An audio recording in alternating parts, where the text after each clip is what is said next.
The wrinkles have caught up with most of them over time, but the memories are as fresh as the morning dew. Memories of a war they remember just as if it happened yesterday. The war to free Kenya from the British colonial masters.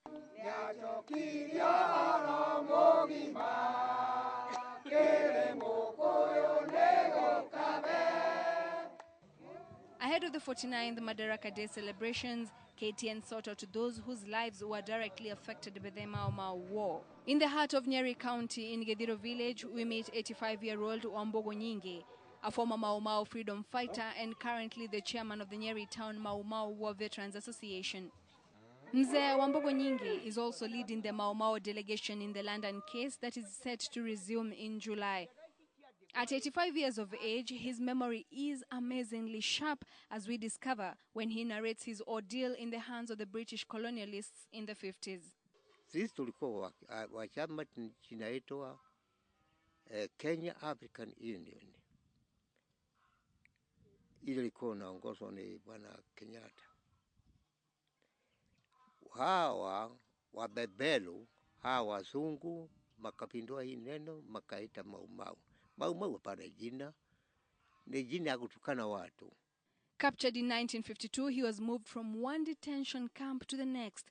Most of them lacked basic amenities such as toilets, and food was a luxury. Kulikuwa tabu, kwa maana tulinyimwa chakula, baka tukakaa siku 12 bila kukula chakula. For those at the center of the liberation war, death was like one's shadow, a clear and a never-present danger. Tunapigwa, tukapigwa, tukenda huko tukapigwa, baka ukakupa watu 11. Na kulikuwa kuna tangazo kuna kupa watu 12. Mmoja alikuwa mimi. Mimi nikakaa kwa maiti siku 3. He is looking forward to setting foot in London this July. According to him, the Mau Mau case against the British government looks promising so far. Already the Mau Mau has won the first round, having thwarted the British government's efforts to have the case thrown out. In Wambugu's possession is this UK newspaper, the Daily Mail, that published his story alongside that of a former British colonialist, Terence Gavagan, who has since died. Mwingine ule alikuwa DC anajiita Mungu ya Rundwa. Anaitwa, lakini jina yake anaitwa White House. Lakini kuingia kwa sisi anasema Mungu ya Rundwa. Huko bado tunafungiwa, kulikuwa mtu mmoja anaitwa Kamende. Usupui, ukiondoka hivi usupui ndio tunywe chai tufanye kazi gini, anataka kupiga wewe kiboko 2 ati ndio uamuke. Ukitoka huko kwa gate ndio mpeleke hija kupeleka choo kupeleka kitu kingine, au kwa maana tulikuwa tunapiga mawe, tunachonga mawe na nyondo, unapigwa kiboko 7. Ati ndio mwili itendeo misuri. Huku tulikuwa tabu.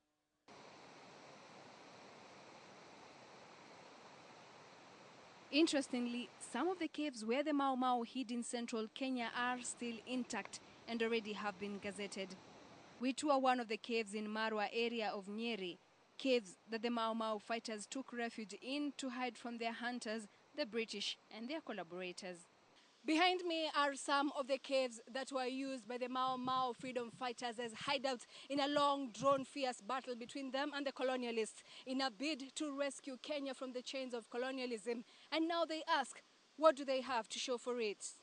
Though the caves look picturesque and have this aura around them, it is here that the fighters had to brave the harsh, naked elements of weather and wild animals during the Freedom War.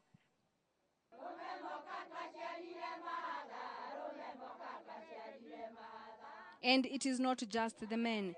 This group of women claim that they too participated in the liberation struggle. They ask me to join them in song as they recall how they too were tortured. They are lamenting that the younger generation seems oblivious of the sacrifices of the freedom fighters. Most of them were raped and tortured. Ile tunaita tovuti ndio tunawapelekea huku msituni wazuie baridi. Chakula tunawapepea, tunafuga chakula na hata na mbolea. Wanafanyia wanawake baya, machika, hata wewe ukikataa kusema mambo yote unatilio kitu huko kwako. Did the freedom fighters achieve what they fought for? And where are their families today? Does Kenya today reflect the dream of the freedom fighters? And is today's generation proud of their parents' efforts?